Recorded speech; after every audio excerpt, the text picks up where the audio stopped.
For 9 years, my husband's family sat me at the far end of the table, like a place setting nobody had planned for. Not once in all that time did any of them ask what I did for a living. They decided early that I was a nobody their son had dragged home from somewhere beneath them. And a nobody doesn't need a title. So I stopped offering one. I let them believe whatever kept them comfortable. The last time my father-in-law snapped his fingers at me across his dining room, he wanted his wine glass refilled, and I refilled it. 11 months later, I sat at the head of a very different table, in a very different building, and I was the reason he no longer ran the company his own name was bolted to. I didn't set out to take anything from him. I need you to believe that, because the truth is stranger, and I think better than revenge. My name is Claire. I grew up in the rented half of a duplex outside Dayton, Ohio, and my mother waited tables at a pancake house for 30 years. She worked doubles on holidays because holidays tip better, and she came home smelling like coffee and syrup, with her feet swollen over the tops of her shoes. She taught me 2 things that turned out to matter. 1, you never make another person feel small for the work they do. 2, you keep your own receipts. We didn't have much, but my mother had a rule about money that I still carry into every deal I touch. She kept her tips in a coffee can on top of the refrigerator, and every Sunday she counted them out on the kitchen table, twice, and wrote the total in a little spiral notebook. Keep your own receipts, she'd say. Nobody can rewrite a number you already wrote down. I didn't understand it then. She was teaching me the only thing that has ever really protected me. I put myself through a state school on loans and night shifts and got into finance the long way around. By the time I met Adam, I was very good at one specific thing. I found businesses that were drowning in their own bad decisions, and I figured out which ones were worth saving and how to save them. I didn't talk about it much. In my line of work, you learn to keep your mouth shut, sign the papers, and let the results speak whenever they're ready. The work suited me because I had grown up watching what debt does to people who don't understand it. I had seen my mother juggle a car payment and a heating bill and lose sleep over $40. So when I sat across the table from men who had bet everything and lost it, I never once felt superior. I felt the opposite. I knew exactly how the floor gives out from under a person, because I had spent my childhood standing on it. And that turned out to make me very good at knowing which companies could still be saved. Adam Whitfield was not what I expected to fall for. He was quiet in a way that looked like calm and turned out to be caution. A man who had spent his whole life being the disappointment in a family that measured love in achievements. He had walked away from the family company years before I met him and taught high school history instead, which his father treated as a kind of desertion. I loved that he had chosen a small, honest life. I did not yet understand what it had cost him to choose it. The first time Adam brought me to meet them, we sat in the country club parking lot afterward, and he apologized before I could say a word. I told him I had survived worse than a cold dinner. What I didn't tell him was that I had already decided I loved the man he had become, in spite of those people, not because of them. I married Adam knowing his family would never really be mine. I just badly underestimated how many years I would let them treat me like staff to keep the peace. For a long time, none of it touched what actually mattered. Adam and I built a good, quiet life in a small house across town. The kind with a leaky gutter he kept meaning to fix, and a garden I killed a little more every summer. We were happy in the ordinary ways that never make a story. That was the thing I was protecting every time I bit my tongue at his parents' table. I kept telling myself that a few cold Sundays were a fair price for the other 6 days of the week, and for years I believed it. The Whitfields were the kind of rich that likes an audience.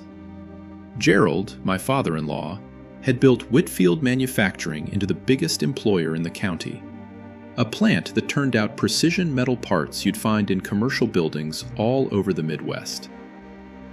Barbara, my mother-in-law, ran the house and the family's reputation with the same iron attention. And Vanessa, Adam's older sister, had taken the seat at the company that Adam refused, and she never let a room forget she was the real heir. The first Sunday dinner I ever went to, Barbara handed me a stack of plates before I had even taken off my coat, and told me, "The kitchen was through there, dear," as if I'd applied for the position. I laughed, thinking it was a joke between us. It wasn't. For 9 years, that was my role at their table. The family sat, and Claire cleared. Nobody ever said it out loud, because they didn't have to. Everyone simply understood where I fit and where I did not. It grew more specific over time, the way contempt does once it feels safe. Gerald liked to ask Adam, right in front of me, whether he was still playing school teacher and whether he'd finally gotten bored of slumming. Vanessa liked to compliment my clothes in a voice that made it sound like an autopsy. Barbara liked to explain things to me slowly, how the good silver was polished, which fork was which, as if I had been raised by wolves instead of by a woman who worked harder than every one of them combined. The Christmas that quietly broke something in me. I was in the hallway getting my coat when I heard Barbara in the next room telling a cousin not to fuss over the seating chart, that they would just put the help Adam married down at the end with the kids. She didn't whisper it. She didn't need to. I stood there holding my coat, and I made myself a promise I didn't fully understand yet, that one day the not seeing would stop, and that when it did, I would not be the one who looked away. The one thing none of them ever asked was what I did all day. Early on, I tried to tell Vanessa I worked in finance, and she said, "Oh, like a bank teller, how nice," and turned to someone else before I finished the sentence. So I let it go. I decided that people who couldn't be bothered to ask hadn't earned the answer. I told myself that was dignity. Some nights, driving the long way home so I wouldn't have to talk about it, it felt a lot more like surrender. The worst of it came at the company's 40th anniversary gala, a big catered thing at the country club. I was standing near the bar in a navy dress when an older guest pressed his empty glass into my hand and told me to bring him another scotch, and quickly. Gerald was 3 feet away. He watched the whole thing, and he smiled, and he said nothing at all. Barbara laughed into her napkin.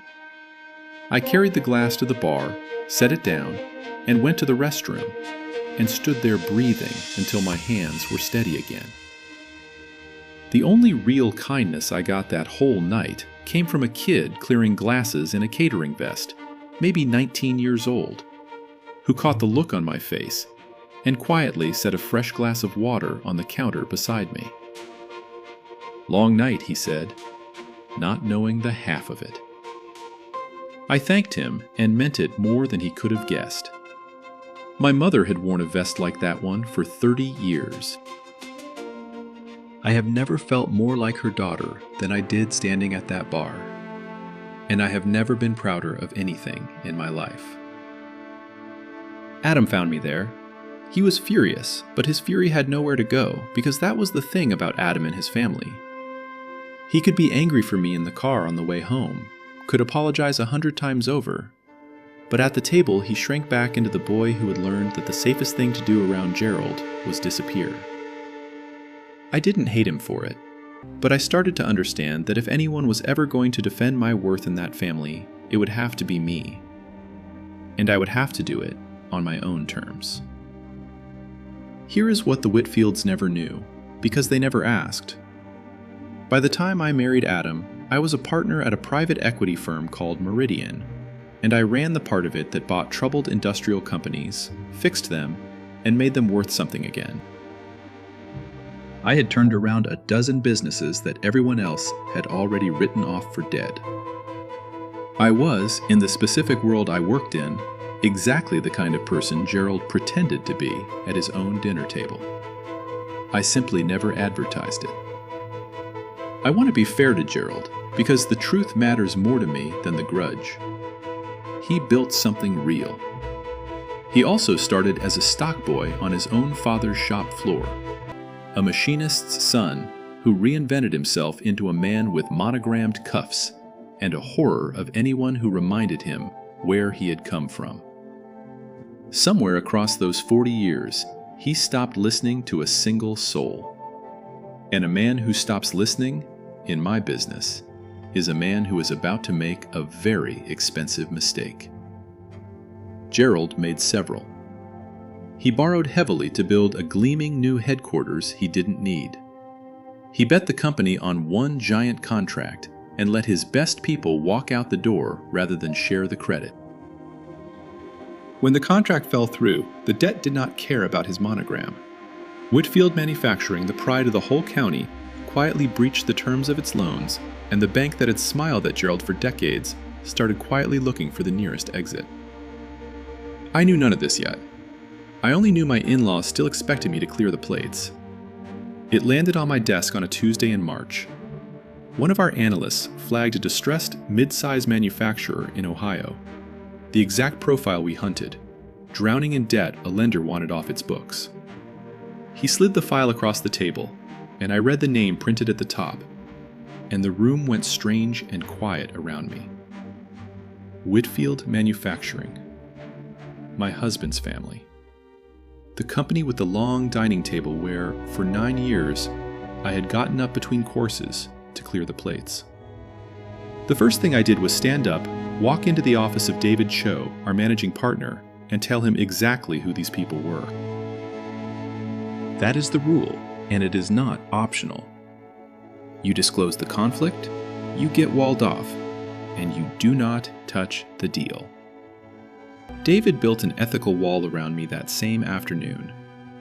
I never sourced it, never valued it, never sat in a single negotiation. Another partner ran the whole thing at arm's length. I want that on the record because people assume I engineered this. I didn't. I couldn't have, and I wouldn't have. People think buying a company means writing one enormous check. Usually it means buying the pieces nobody is watching. We bought the loans the bank wanted gone at a steep discount because a company in breach is a risk a bank would rather sell than nurse. We bought out an old shareholder when he was finally ready to sell. Put the debt and those shares together, and the man who thought he owned everything would discover that he answered to us. Gerald never really understood leverage. He thought the company was his because his name was on the sign out front. For weeks, I lived a split life. At work, I was legally forbidden from touching a deal that was chewing through my husband's family like a tide going out. At home, I couldn't say a word about it, not even to Adam, because the same rules that protected me also gagged me. I couldn't warn them. I am not sure that, if I had been allowed to, I even would have. But I was not allowed, and so I did the only thing left to do. I went to Sunday dinner, and I kept my mouth shut, and I cleared the plates. There was one night I nearly broke. Adam came home rattled and said his father had called sounding strange, something about the bank, and asked if I had ever heard of firms that circle companies like his dad's. I stood at the sink with my back to him and my heart going sideways, and I said no, I hadn't. It was the only time in our whole marriage I lied to him outright, and I did it to stay inside the rules that were protecting me. I told myself it was to protect us both. Mostly it just felt like one more plate I was carrying that nobody in that family could see. And this is the part I still can't quite believe. At the dinner, right in the middle of all of it, while a team down the hall from my office was buying up his company's debt, Gerald held court at the head of the table and told us all about the vultures. That was the word he used. Private equity vultures, circling his life's work, and how he would die before he let some spreadsheet jockey in a cheap suit take what he had built with his own 2 hands. The company would stay in this family for another 40 years, he said, and no outsider would ever walk into his building and tell a Whitfield what to do. He said it with real heat, and the whole table nodded along the way it always did. Then he looked down to my end of the table, at the little bookkeeper his son had married, and asked me to go fetch the coffee. So I got up, and I got the coffee. I'll be honest with you, because the update at the end of this is the part that changed how I think about the whole thing. Pouring that coffee, I did not feel powerful, and I did not feel triumphant. I felt sick. I was watching a proud, foolish old man narrate his own ending, and he had cast me as the maid in a story where I was about to become the owner. I sat in my car in their driveway for a while before I drove home that night. Through the big front window, I could see them still at the table, laughing at something, lit up gold and utterly certain of themselves. A family that had everything and had never once had to wonder whether they deserved it. I didn't feel like their judge. I felt like a woman staring at a house she used to be locked out of, finally holding a key she had never even asked for. Whatever came next, I decided right there in the dark I would do it clean. No theater, no cruelty. Just the numbers, the truth, and my mother's steady hands. The deal closed in the fall. Frank Marino, the man who had built the company at Gerald's side for 40 years and owned nearly a third of it, was the one who tipped it over. Frank was tired, and Frank was decent, and Frank had watched his old friend curdle into someone he no longer recognized. When our team offered him a fair price for his shares, he took it. Between Frank's stake and the debt we now held, Meridian controlled Whitfield Manufacturing. Gerald, who had spent a lifetime not listening, did not see it coming until it was already done. I should tell you about Frank, because he is the reason I can live with all of this. Years ago, at one of those endless dinners, Frank was the only person who ever asked me what I actually did, and then actually listened to the answer. He had nodded slowly and said, "So you fix companies that are dying?" And I'd said, "Only the ones worth fixing." He remembered that. He told me later that he had sold to Meridian without knowing I worked there, and that when he found out, he laughed for a full minute. The decent ones remember you. That is a thing I have learned and relearned. Once the deal was done, the conflict that had walled me off went away along with it. There was no longer anyone to negotiate against. Meridian now owned a broken company that needed a turnaround, and I ran turnarounds better than anyone in the building. David asked me to chair the board and lead the fix. I told him I would understand completely if he wanted someone with no history here. He looked at me for a long moment and said the history was exactly why he trusted me to be fair, and that there was nothing left to hide from anymore. I said yes, on conditions I put in writing. The plant would stay open. The 300 people on that floor, machinists like Gerald's own father had been, would keep their jobs wherever the numbers allowed. Nobody would be humiliated. Whatever I felt about the family, the company itself was full of people who had done nothing but good, honest work. And I was not going to make them pay for Gerald's manners. I meant it then, and I mean it now.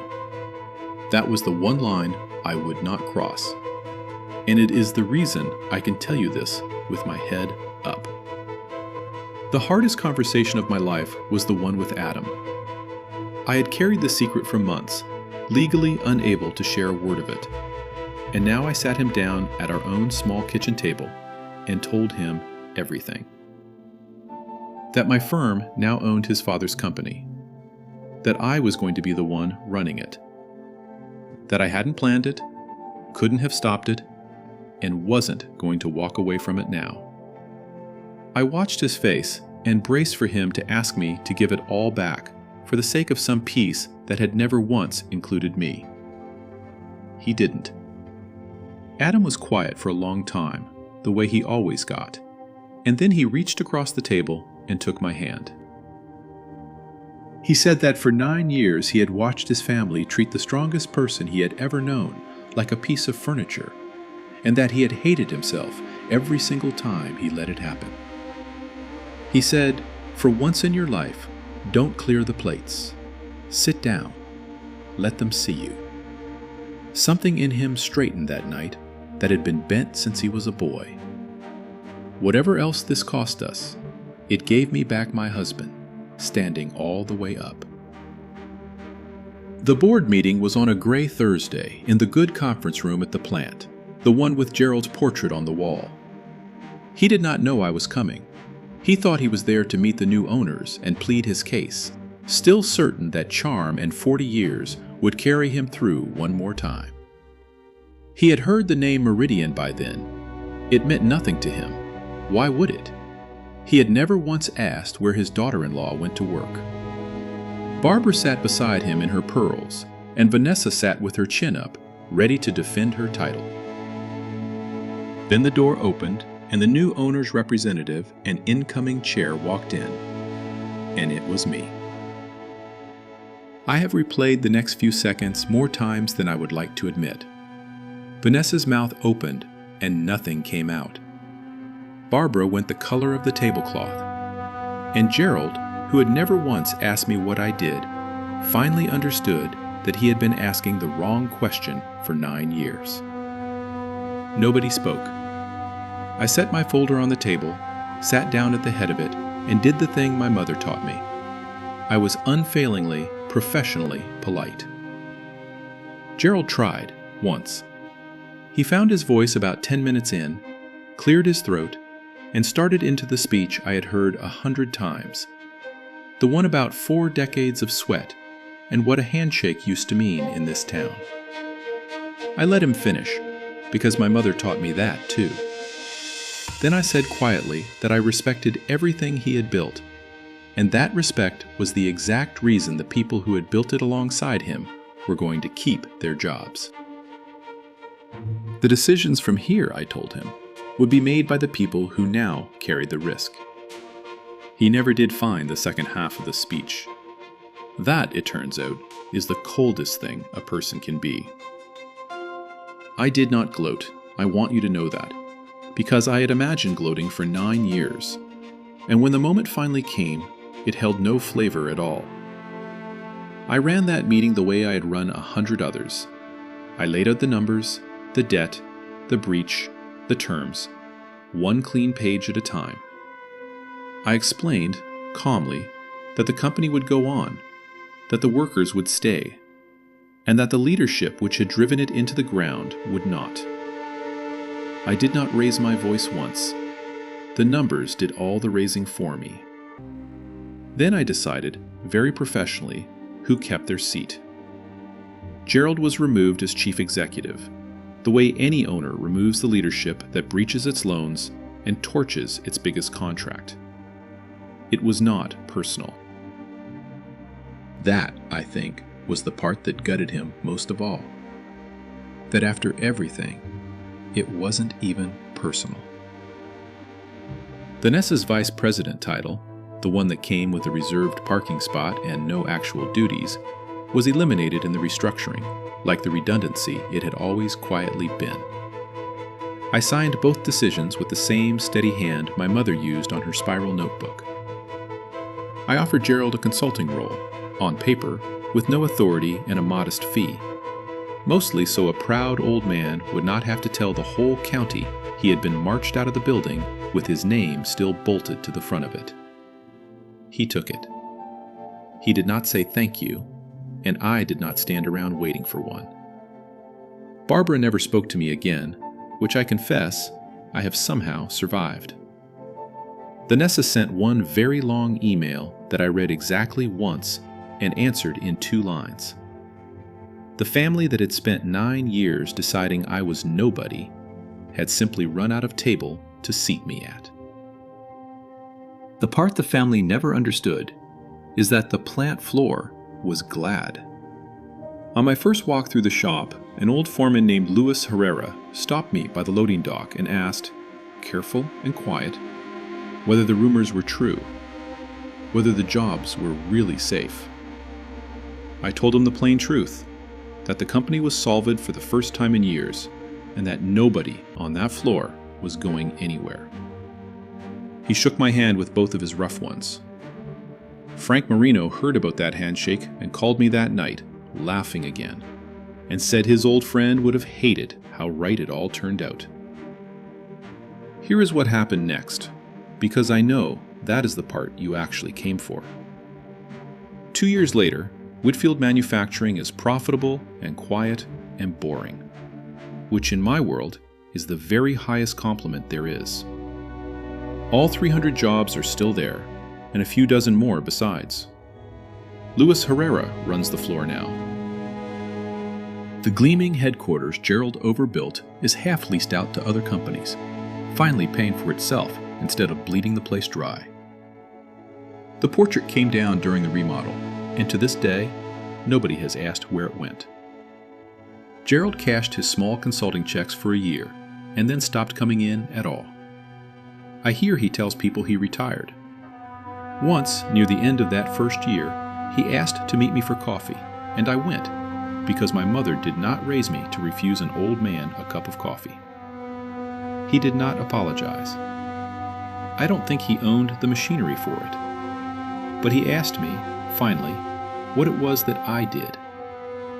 9 years too late, sitting across from the daughter-in-law who now signed his old paychecks, Gerald Whitfield asked me about my work. I told him. He listened. It was the closest thing to grace either of us was ever going to get. Vanessa landed on her feet the way people with a cushion always do, selling luxury real estate 2 towns over. And I wish her nothing but slow Tuesdays. It's the workers I check on. We started an apprenticeship on the floor last spring, and the first kid to come through it was the son of a machinist Gerald had laid off years back to protect one of his own bonuses. He runs a press now. Real money, real benefits, the whole thing. That, more than any boardroom, is the part I am proud of. That is what the company was always supposed to be for. Adam and I are better than we have ever been, which surprises the people who assume this sort of thing breaks a marriage in half. It didn't break ours. It finished setting bones that had healed crooked a long time ago. He still teaches history. He still comes home smelling like dry erase markers and burned break room coffee. And I still think he chose the better life of the two of us. We host dinners now at our own table, and when somebody gets up to clear the plates, it's because they offered, and everybody at the table says thank you. I told my mother the whole story over the phone, start to finish, the plates and the coffee and the boardroom. She was quiet for a second, and then she laughed. That same tired laugh I remembered from 30 years of doubles, and said, well, you kept your receipts. She still keeps her tips in a coffee can, even though she doesn't have to anymore. Old habits are the honest ones, she says. I finally talked her into a cruise she keeps threatening to hate and secretly loves, and she mailed me a postcard that just read, "Proud of you. Count it twice." I think about that first stack of plates Barbara pushed into my arms more than I expected to. For 9 years, I let a family decide my worth because it felt easier than the fight. What I understand now is that they never actually saw me, and that the not seeing was never really about me at all. It was about what they needed to believe about themselves. Contempt is a kind of blindness, and blindness in the end is expensive. They had a woman at their table for 9 years who could have saved them, and not one of them ever thought to ask her what she did for a living.